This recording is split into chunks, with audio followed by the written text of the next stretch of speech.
Vale, y el siguiente problema es con un condensador.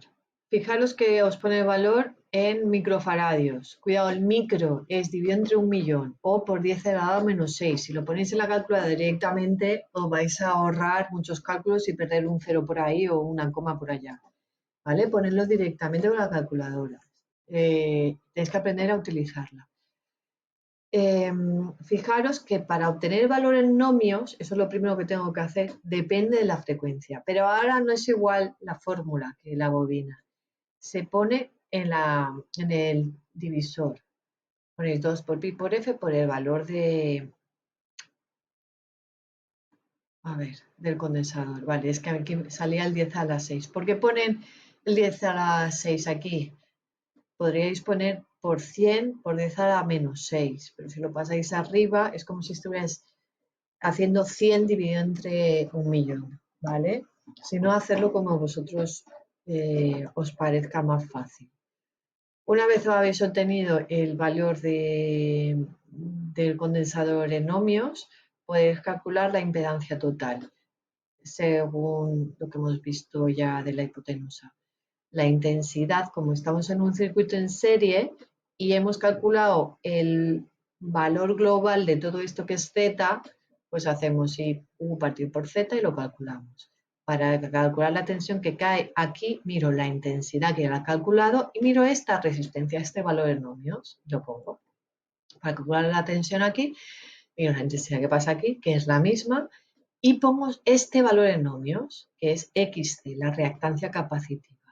Fijaros que si sumo esto más esto, nunca me va a dar esto, porque estamos hablando de un triángulo, de suma vectorial, no de suma lineal. ¿Vale? Por eso lo pongo aquí. Podéis dibujar los triángulos de tensiones. Por un lado tengo la tensión de la resistencia, la tensión del condensador, que siempre acordaos que la XC siempre va para abajo. Y este es el ángulo que he obtenido. ¿Cómo obtengo el ángulo? Acordaos que para obtener el factor de potencia pongo aquí la parte activa, que es la resistencia, y abajo la parte total. Es decir, del todo cuánto es resistivo. Y me da 0,952. Despejando el ángulo, me da un valor de 17, que es bastante pequeño, es reactivo capacitivo, va hacia abajo. Bueno, vamos a ver, el 6.4 es la potencia de los circuitos. Mirad, si vosotros solo tuvierais un circuito completamente resistivo, no habría desfase entre la tensión y la intensidad. Eso lo vimos al principio del tema. Y si yo empiezo a multiplicar este por este, más por más, me da positivo.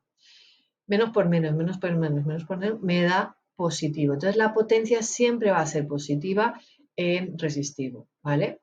Pero ¿qué pasa cuando añado bobinas y condensadores? Que hay un desfase.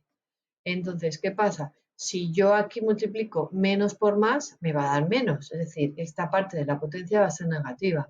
En cambio, a partir de aquí, como multiplico valores positivos, me va a dar potencia positiva. Es decir, hay un tira y afloja de potencia. Ese tira y afloja de potencia crea una intensidad que va cargando y descargando la bobina y el condensador, y esto genera una potencia reactiva que no sirve para nada. Que por eso se calcula el factor de potencia para ver cuánta potencia reactiva tienes, porque al ir viniendo intensidad de corriente, ir y venir intensidad de corriente, al final esa corriente está pasando por el cable y por lo tanto las compañías tienen que pagar más dinero, bueno, tienen que diseñar secciones de cable más gruesas, eso significa más dinero, por eso se carga a las empresas que no compensan la energía reactiva. Por eso es súper importante esto. ¿Cómo se calcula todo esto? Tenemos 3 tipos de potencia. Hemos visto que teníamos 3 tipos de impedancias, bueno, de impedancias no, de valor en ohmios. La impedancia total, que es la Z, el valor en ohmios de la resistencia y los valores de ohmios de la parte reactiva, ¿vale? Que es la reactancia. Ahora vamos a ver los diferentes tipos de potencia.